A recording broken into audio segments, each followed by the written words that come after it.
আসসালামু আলাইকুম রহমতুল্লাহ।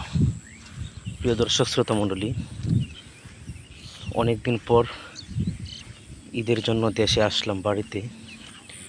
তো এসে দেখি এলাকায় অনেক পানি, যার কোনো বিকল্প নেই।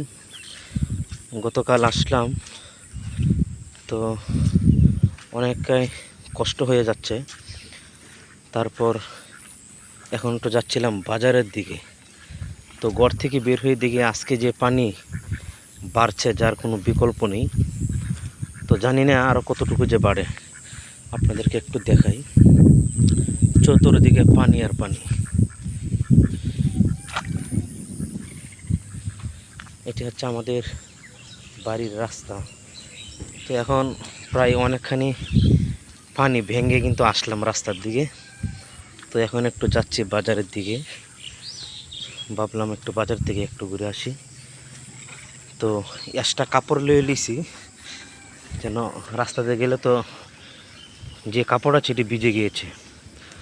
তো ভাবলাম এক্সট্রা আর একটা কাপড় নিয়ে নিই, রাস্তায় গিয়ে এটাকে আবার চেঞ্জ করতে হবে। তো এই আমাদের এলাকা এই পরিমাণ পানি, আর সিলেট অঞ্চলে যারা আছে তারা তো আরও খুবই ভয়াবহ দিকে। তো সিলেট, সুনামগঞ্জ ওইদিকে পানি প্রায় অনেক অনেক পানি।